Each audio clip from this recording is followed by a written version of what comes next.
Black women's brilliance is everywhere on stages, in bedrooms, boardrooms, in movements, but who's paying the tab? Today, I'm joined by Coco Peila to talk labor, legacy, and what it really costs to be the genius behind the magic. All right, that sounds like some real fire, y'all. Coco, Hey, welcome love. to this Disruptor Coaching, Coco Peila. Yes. Thank you so much for having me. We're so glad that you are here. You know, you my sister, my little sunshine of light, Yes. real bad. Let's get into it. Coco, Yes. you show up in the world.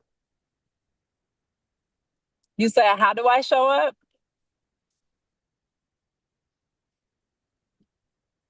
I would say I show up as a vessel for transformation and liberation.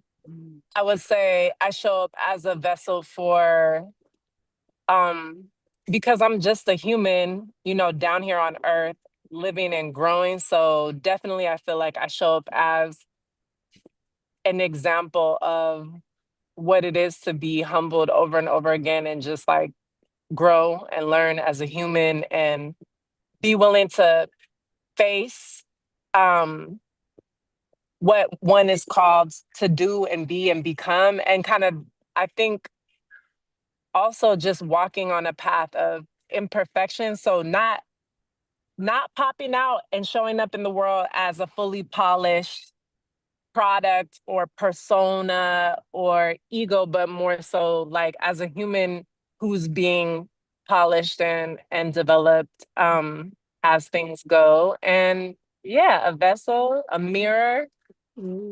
a reflection, and also, you know, a vessel just for joy and transformation and celebration. Mm, Yeah. I love that. I love that. So, how did you get here on this journey you're on?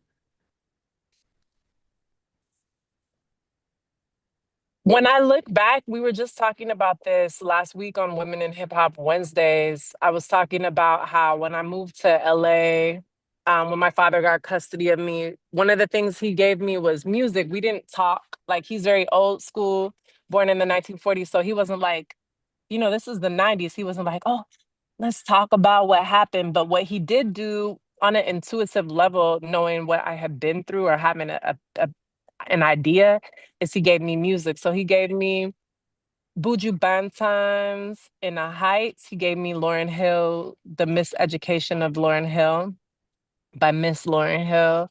Um, and so, baby, so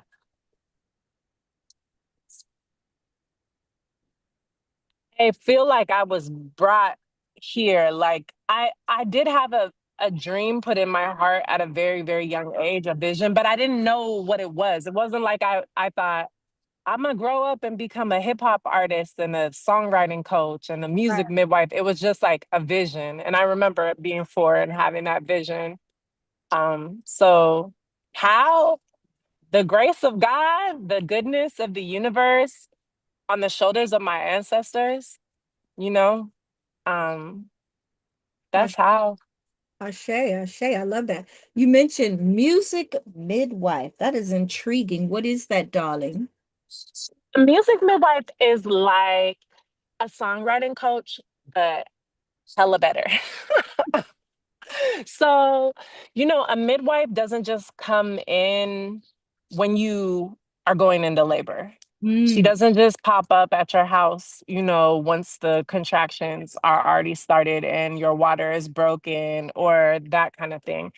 The midwife is actually, sometimes a midwife might even come into the picture when you and your partner are thinking about conceiving a child, right?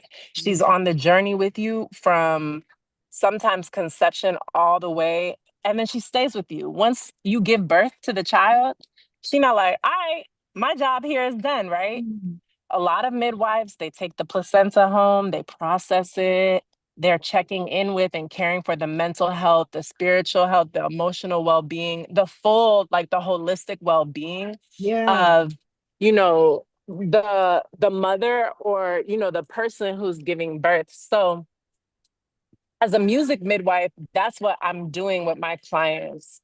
We go from wherever it is in the process where Mhm. you realize, oh, wait, I need someone to help me birth this precious, purpose driven song or project. Or sometimes someone might feel like, okay, I have the concept for my album, but I'm stuck on the lyrics. I have the lyrics, but I'm stuck on the vocal arrangements. I have the song, but something about the hook isn't working. So, Mhm. it's not, I am a songwriter and I am a solo artist myself, but it's not about me coming in and putting my stamp on someone else's purpose. It's about me getting up behind them and supporting them, to birth it out, and also giving them the holistic support throughout the process to be Yeah. able to set them up to give birth to this unique and precious purpose driven song or music project. I love that. I love that. Sounds amazeballs. I'm curious because that feels so layered and dynamic. You have incredible talent in more than just one area. I'm known as the disruptor, Yes. right? And I'm curious, what did the disrupt her in you have to disrupt? Mm. The internalized oppression, internalized racism, internalized classism, internalized sexism, this I think that one thing that I encountered growing up is that people many people, not everyone, but many people were more comfortable with the idea of me doing something that didn't necessarily require I be in the center of Mm. my own life. And I think that a lot of Black women and girls encounter that, where people are really comfortable with you. For example, we were talking about this earlier.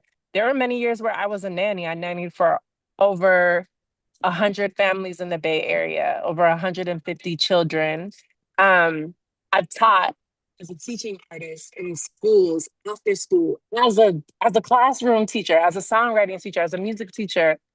Um, so that no one ever batted an eye. But then when you begin to talk about having your gift, having your music, or whatever your calling is, be central, that's when people get a little bit like, oh, are you sure?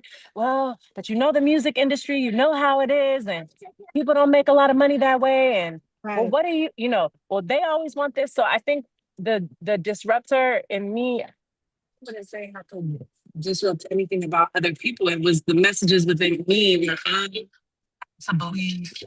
Can Your mic is breaking up, sweetie. you hear me now? I can hear you now. I'm a cover the win. Ah, it's the wind. It's Ah, a win. Yeah, just having to disrupt my own internalized oppression, I would say primarily. And I would say also disrupting the exploitative and extractive system of capitalism, right? Especially with the music industry, the different models that exist. Um, actually not tenable and not they're not a lot of them are not prosperous, so having to disrupt those models too. I love that. Sounds like you're a badass to me. Mm. I It like it. takes one to know one. Hey, like you said, we're mirrors. We are divine Yeah. reflections of one another. So Yes. tell me, what does Black women's genius mean to you, and why is it undervalued? You know that if the first woman was a Black woman on the planet and she ensured the survival of her young ones and Yeah. taught them how to ensure the survival of their young ones Yeah. and taught them, and we stand on all of their shoulders, like that is genius. Like genius is not, to me, is not necessarily being able to recall facts from a book or being able to assimilate. I see some babies over here approaching a gate. I want to make sure they don't walk out. I will pop up. If you see me jump out the picture, it's because of that. But That yeah, nanny mama mode in you. listen. That So girl magic. yes, but I would just say like our innovativeness from the way that we have grown gardens and food that's like nourished our families and our communities to the way that we've ensured the survival of our children and other people's children, because all of the children are our children, to the ways that we have loved and modeled humanity, to the ways that we've stood up.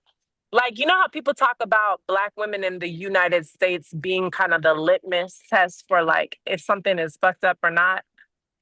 It's like the ways that Black women oftentimes are the first ones to say, something's not right, and are really going for the okey doke, and not just saying that something isn't right, but willing to stand up and march and speak up Hell yeah. and uh, advocate for policy change. And I mean, look at Jasmine Crockett. Like, that is genius. Like, look at Maya Angelou. Look at Coretta Scott King. Look at Nina Simone. Like, Absolutely.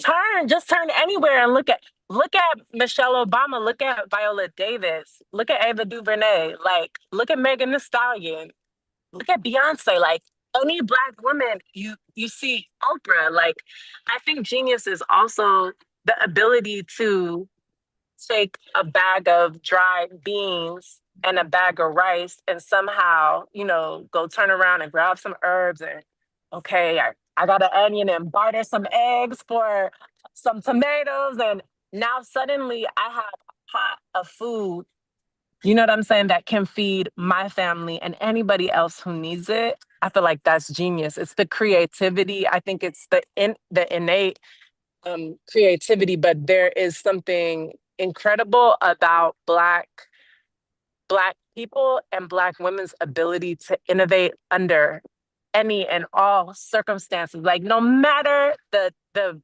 brutality and the limitations and the heartbreaking, tragic impacts of anti-Black racism, of imperialism, of slavery and colonialism, of all the isms of sexism and male domination, patriarchy, like all the things, somehow still, like you see a Gabby Douglas, somehow still you see a Tina Knowles. It's like, oh my God. You know, Nothing can hold us down. And I think also there's something very beautiful about our connection to our ancestors.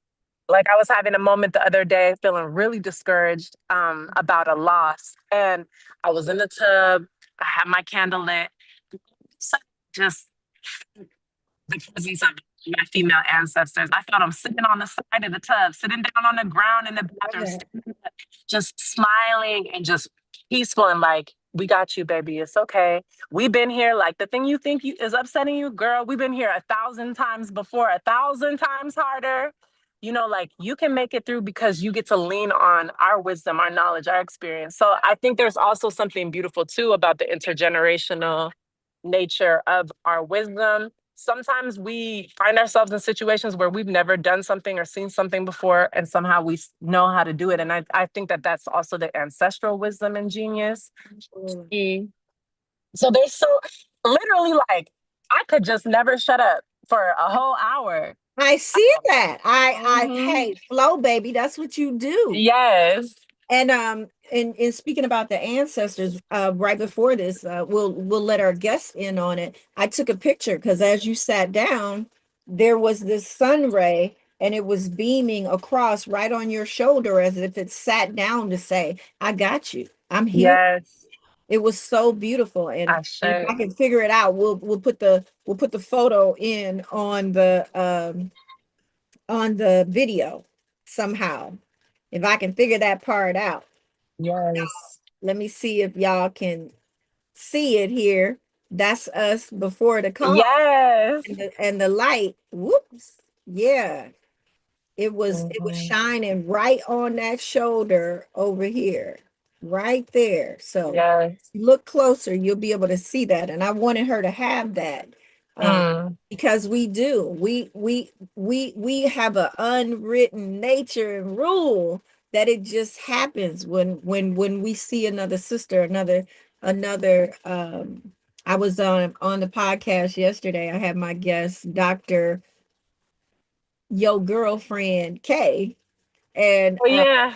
she has girlfriendism. She created her own ism for that girlfriend and sisterhood, and how we need to, we come together really to break all the little craziness out here. Yeah. What makes me think of that. And in that, what has been the cost to constantly have to be excellent and move through those dynamics, right?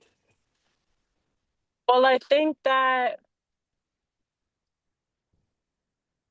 you know, Black excellence in some ways has been such a profound motivator for a lot of us because of all of the messages of the lies that we get told Mhm. and have been told from someone's mouth to the media, the Absolutely. ways that Black folks have been portrayed. So I think that in some ways, Black excellence has been such a like motivator. Like you think about um the Huxtables or A Different World, or even I think about somebody like Beyonce, and it's like when you see these examples of Black excellence, real or imagined, Yeah. I think it can be motivating because it's like, wait, this is what's true about us, right?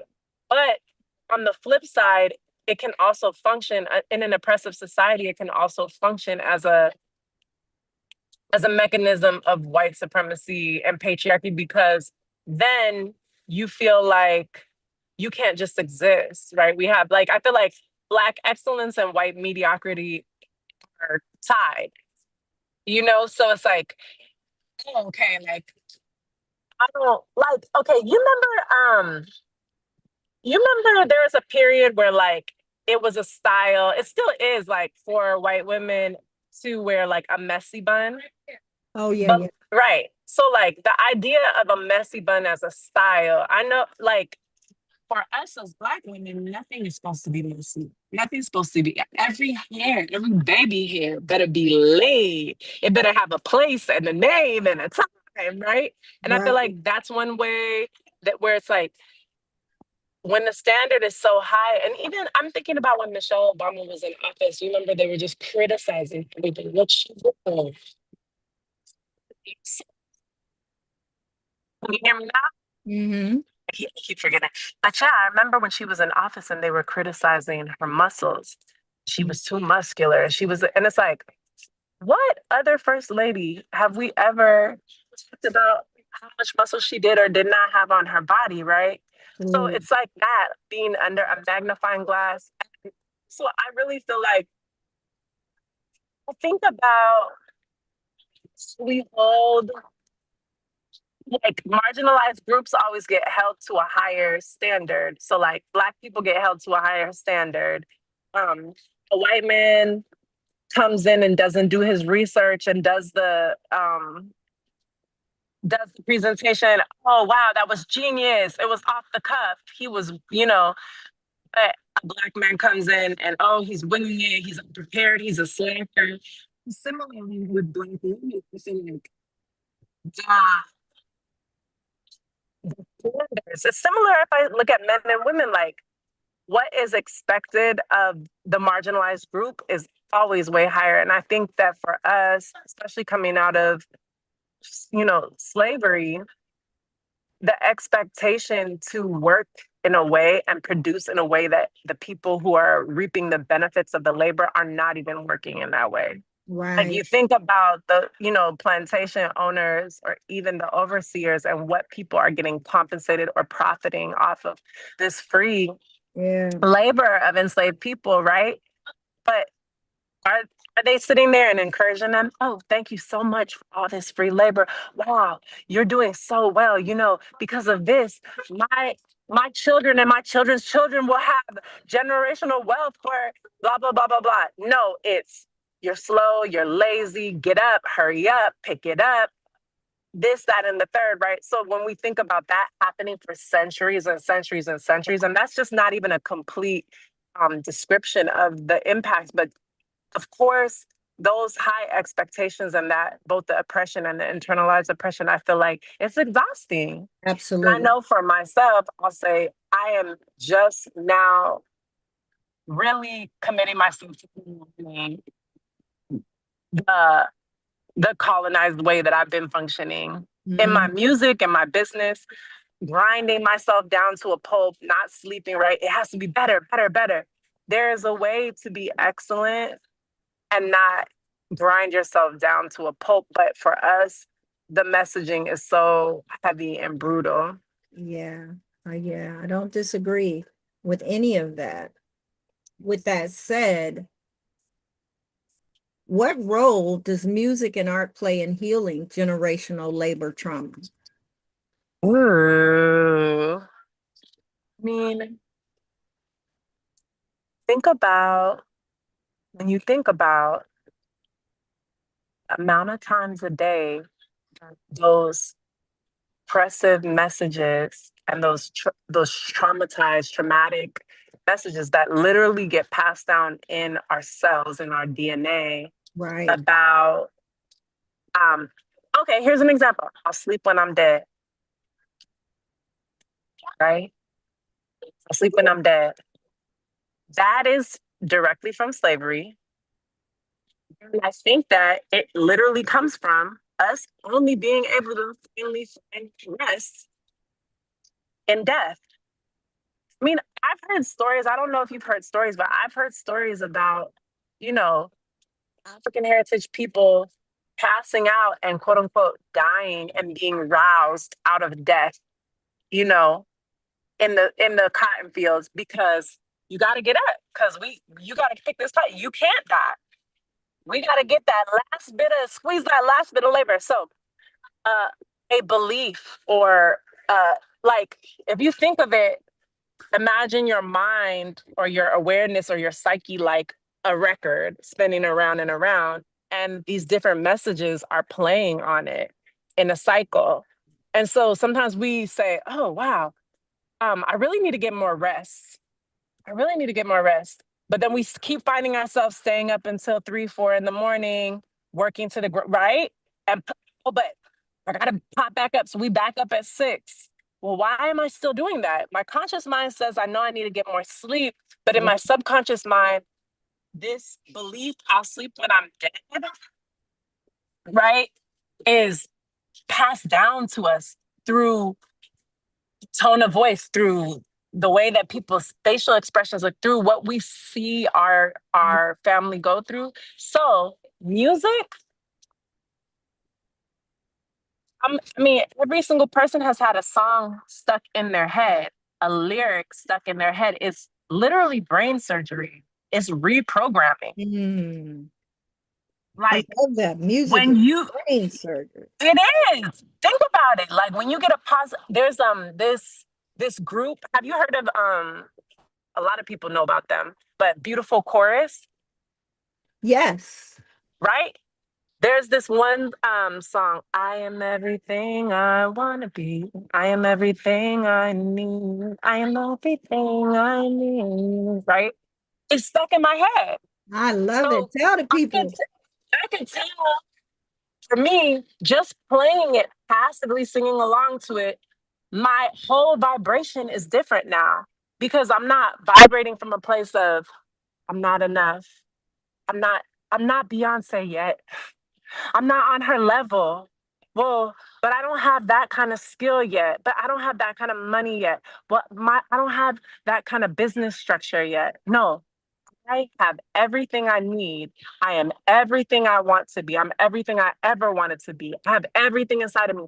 There's something that's way more potent about music because it gets into your subconscious. And that's why Absolutely. we, we be trying to shrug it off like, oh, it's not that big of a deal. But the lyrics that we say change the vibration, they change our brainwaves. And the thing is that every time you think something, it either creates a new neural pathway in your brain or it reinforces and deepens an old neural pathway. Absolutely. So Absolutely. if you playing a song to say, I ain't shit, I'm asleep when I die, I ain't shit, I'm asleep, best believe you're going to be vibrating there. And when something happens to you, your automatic reaction is, I ain't shit, I'm asleep when I die. I'll sleep when I'm dead, you know? So that's the thing, is that we've been knowing. I mean, we use drums to communicate with each other. This is why it's so important when we look at the music industry, what music that gets upheld, promoted, that gets millions or billions of dollars behind it, and what does not. Mm. There's a reason for that. And um, I think that we need to be really aware of music affects us. Um, And there's enough dope ass musicians around the world making incredible music that connects us with ourselves, connects us with our purpose, connects us with our destiny, connects us with the true nature of life, connects us with our ancestors, connects us with God, um, called by many names. So it's like music, it's true medicine. I really do think it's like one of the keys. And I also think that's why you have an industry like the music industry set up to control it. Because wherever the power is, let me say one more thing. I don't know if it's going to be one, but let me say, we use music to sell, right? The Super Bowl, is the Super Bowl without music? No. We start with the national anthem. You got music all throughout it. If you're watching it at home, there's music all throughout it. Look Yeah. at anything, any big platform, music, movies, commercials. Like when you go out, you want music.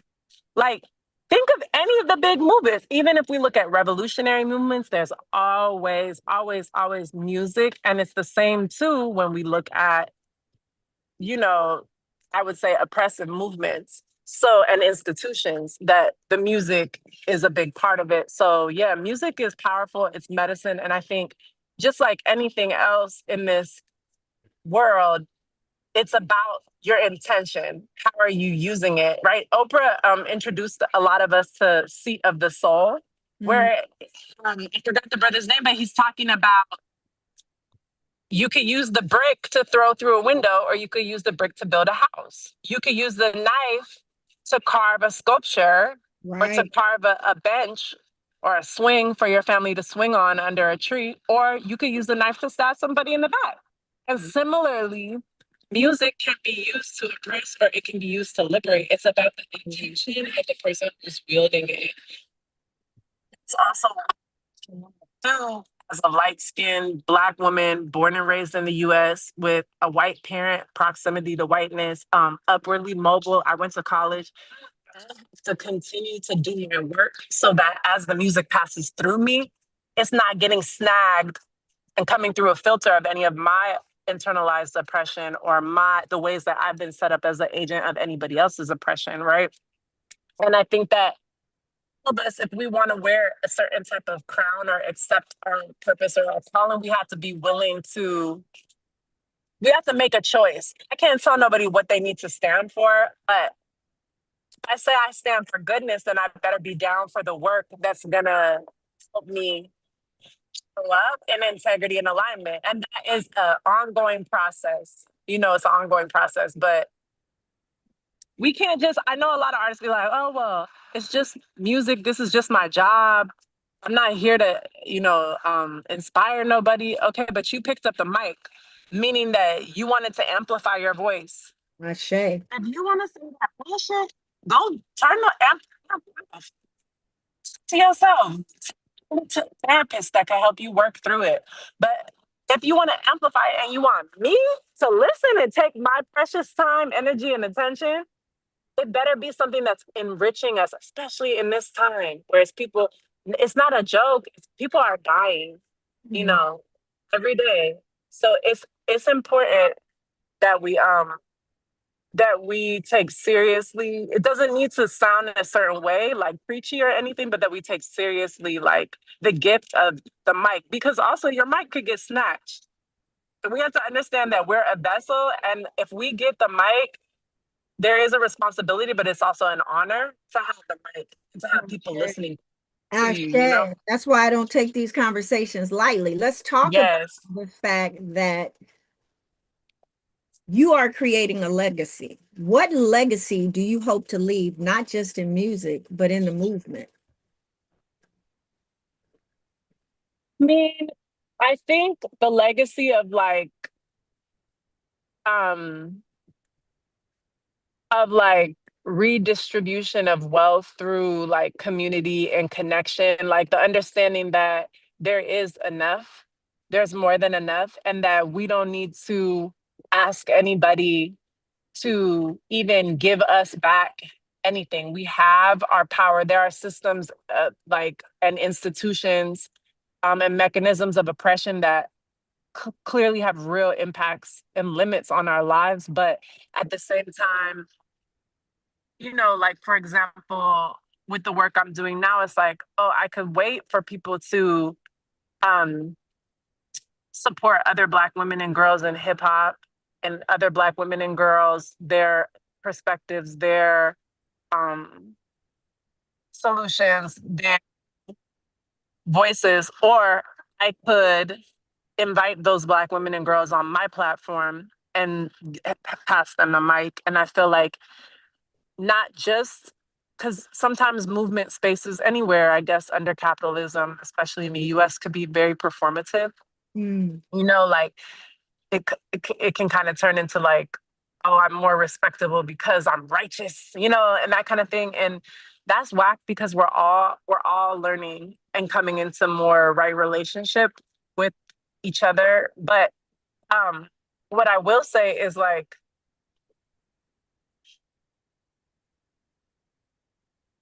it needs to be more than just like I want to put 5,000, 10,000, 15,000, 25,000, you know, $100,000 in a woman or girl's pocket who's using her gift to transform the society and transform the lives of her community and her. Like, I that's the kind of shit I want to do. And to do that, it means that I need to not be exploiting myself and settling for exploitation and extractive policies, which means I have to raise my prices, right? Um, so I feel like also for the longest time I was like, Black women and girls, my work has always, you can go back to you could Google me, my government name, my stage name. Back to the beginning, I've always been really like just passionate about Black women and girls liberation. And um So, how did I Make a Classic come about? Let's Make a Classic came about um because I just want to help people make music lives on forever. There's so many, if you think about a classic, like it is genreless. It's not just limited to hip hop. A classic also to me and is positive. A classic is something that, you know, decades later, hundreds of years later, like I would say like Rumi is classic poetry, Mm. you know, living on like years and years and years afterwards, but somehow still speaking to the times, even though times have changed, right?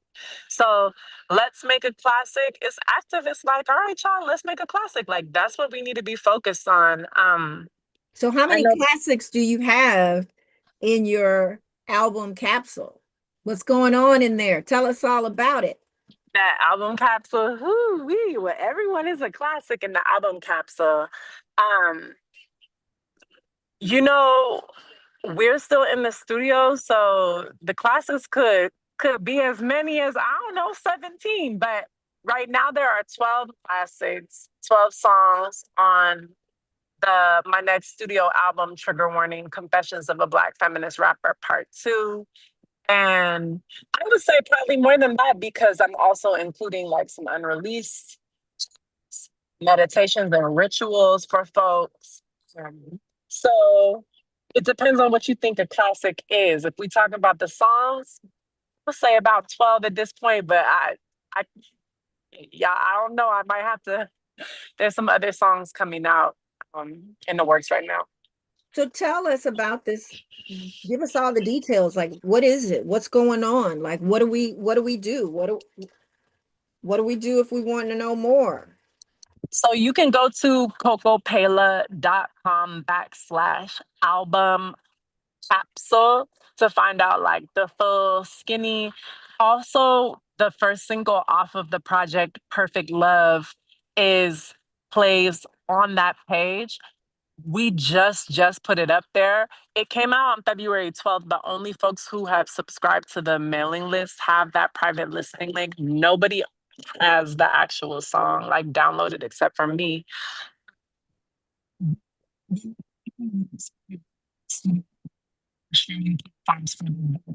Reasons that I talked about. We can't hear you, baby. They trying to silence your mic. They're But trying to silence my mic. keep No, speaking hold up. up. Hold up. Can you hear me now? I can hear you now. Let's get it. So Tell us all about it. What was the idea, the concept? What are we doing? What's the offering? All the things. So initially the capsule was just 1,000 albums at $1,000. But I quickly realized that like if what I'm truly after is breaking away from the exploitative and extractive practices that Black women have become so accustomed to, having our labor and our contributions extracted in the music industry, then, like our business coach, Rachel Rogers, says, $1 million is the basement, it's not the ceiling. That's actually ground zero. And it made me, when she said that, it made me think like $1,000 is the basement, it's not the ceiling. Because if 10% of every capsule sold goes to Black Gold Movement and goes to funding these micro grants for Black women and girls in hip hop who are using their gift for the betterment of themselves and of their communities in the world, then we need to up this price, right? So now until the 11th of June at midnight, there's 63 capsules left at $9.97. That's the legacy buyer cost. But it's a capsule because it's a way to deliver a transformative experience. I don't need fans. I want community and connection and people to go on this transformative journey. People who have been dreaming and praying for a dope Black feminist hip hop album. But it doesn't just come with the album itself. It comes with an autographed vinyl record. It comes with a digital download code so people can like listen to it on their devices. It comes with a lyric book. The lyric book is like how it used to be back in the 80s and 90s when you would have the liner notes and you'd have the lyrics in chronological order of all the songs. But it's also an interactive journal and rhyme book. So next to the song, you have a songwriting prompt and you could journal, you could write a poem, you could just free write and go through the journey as you're listening to this album, because this is really my origin story, my little Black girl story. So it comes with that. It also comes with a ticket pass to all the Secret Location concerts on the tour. In 2026, there's going to be 10 locations: Oakland, California, Antioch, California, Los Angeles, California, Oberlin, Ohio. I'm going to be in Ohio. Ain't no way like the Midwest way, baby. Okay. ATL, Seattle, Washington, New York, Philly, Washington, D.C. So if somebody has has ordered the capsule, they get that physical care package, which ships New Year's Eve. And so they get that straight to their doorstep. They open it up. There's the vinyl, there's the lyric book, there's the pass, there's the download code. There's a And when they have the pass, they could go to one in their nearest city, or they could go to all 10. But it also comes with 1 year of these ritual drops, monthly ritual drops. So the ritual drop is like, imagine like a lotus petal just floating into your inbox. You open it up and there's a theme for the month. And then you have, okay, here's like the special gift. Maybe it's a poem, like a spoken word piece. Maybe it's something from the archive that no one has ever heard. Maybe it's an unreleased song or an interview with somebody that y'all don't know that I've interviewed with. Then there's a scan of a handwritten note that I write each month, each of those 12 months that goes along with the theme. And then there's an affirmation and a writing prompt. So it's really this transformative journey. And so for people who are, no, baby, we're not going to throw the rocks because it could get in somebody's eyes, okay? Put it down because we don't want to hurt anybody's eyes, okay? Thank you so much. I really appreciate you. Hey, the power Good work. of five. You want a high five? Come on. Good job. You did such a good job protecting your community.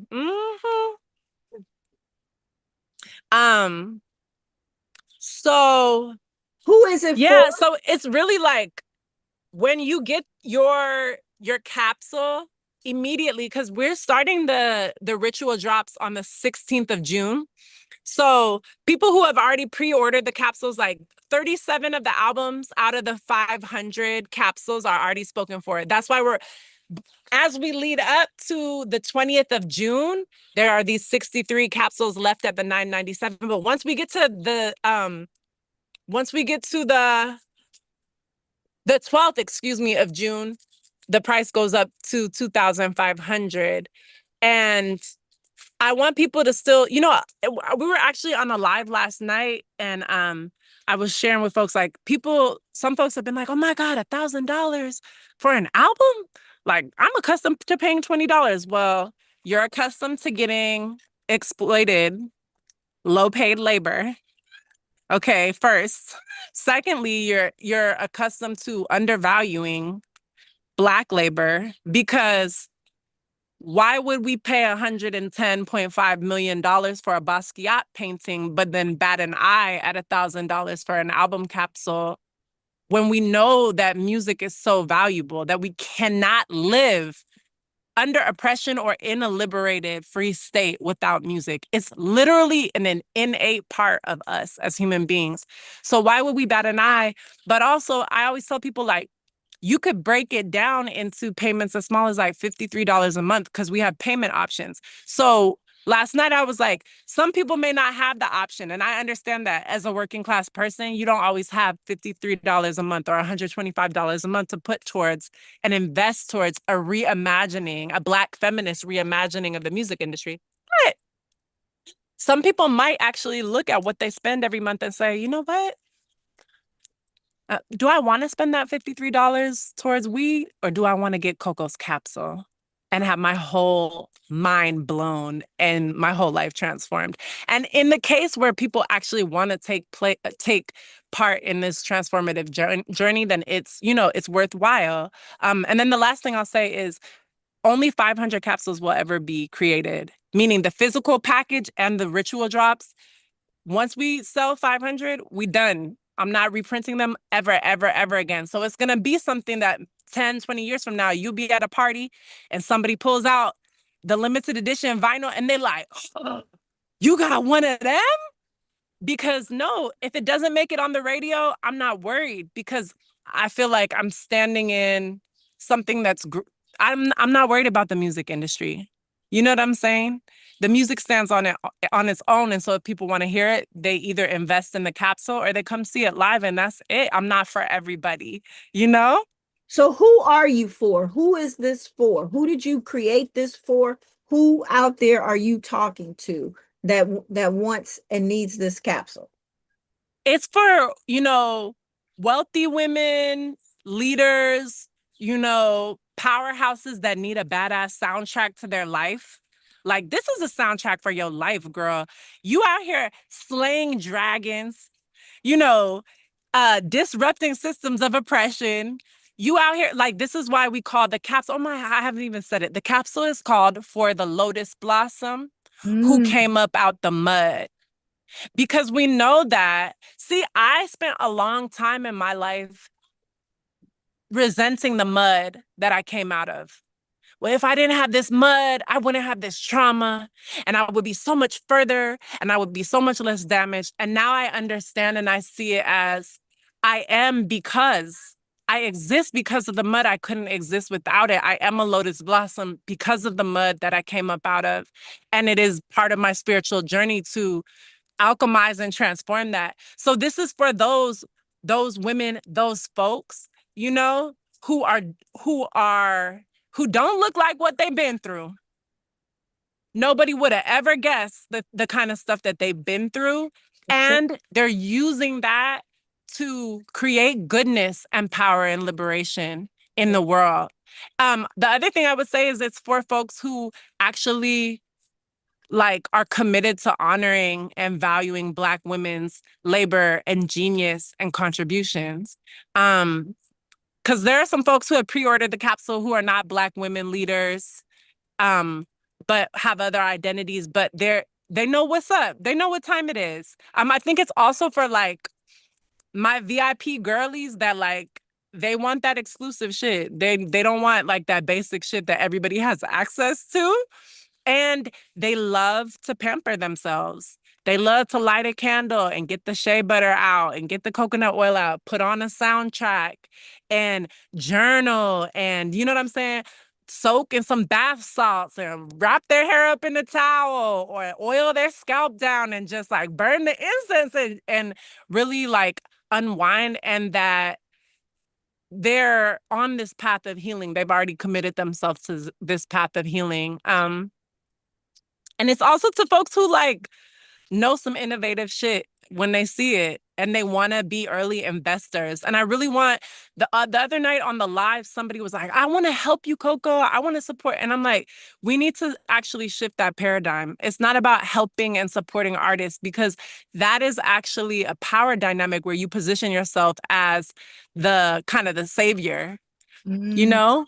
You don't need to come in and help me. You need to come get this medicine. I got the medicine. I'm the plug.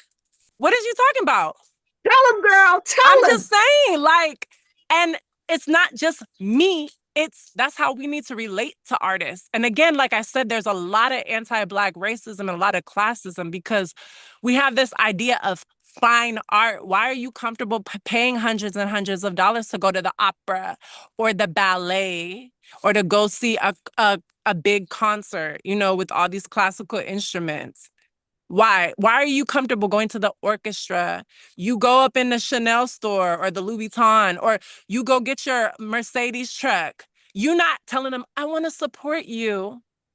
No, you're getting luxury value. You're getting transformative value. So we have to stop doing that because it's patronizing, it's condescending, and it actually just isn't accurate. Like, if you own a Basquiat, like I said, 110.5 million, you understand that that piece of art, that fine art, appreciates over time.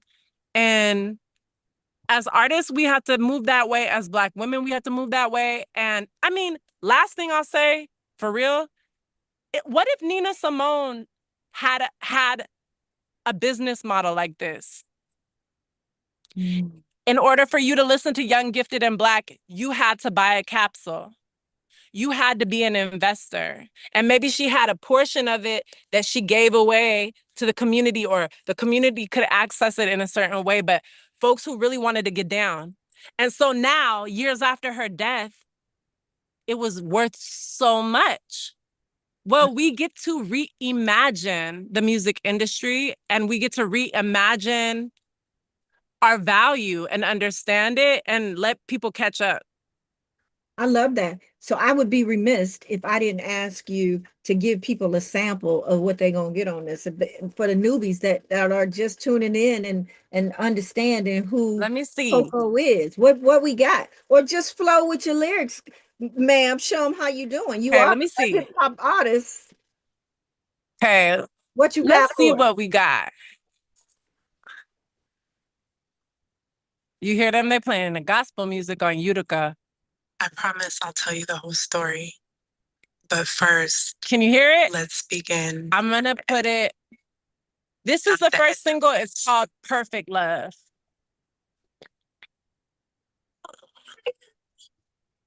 Can you hear it? Not now. I did a minute ago.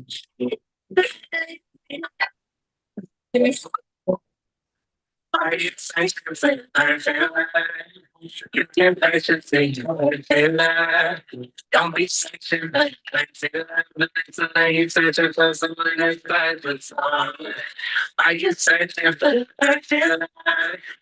can't purchase say you perfect?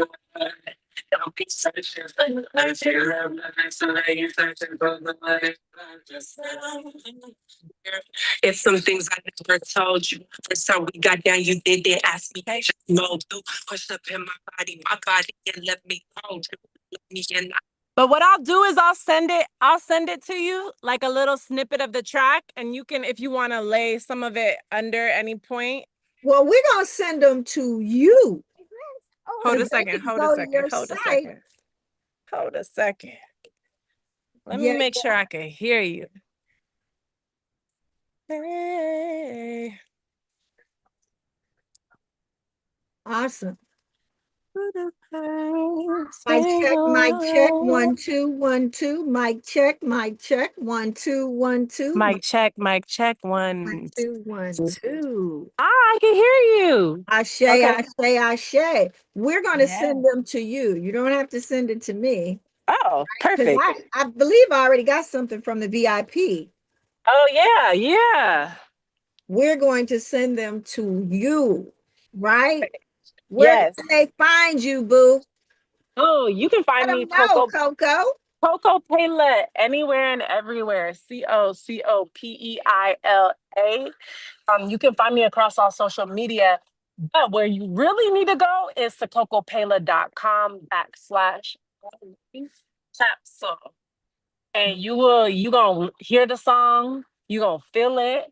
And you can also, experience all the other projects. When you go, you can nose around my website. There's 20 years worth of dope ass Black feminist hip hop. Is there anything else you want the people to know before we go? You got me rhyming. Ooh.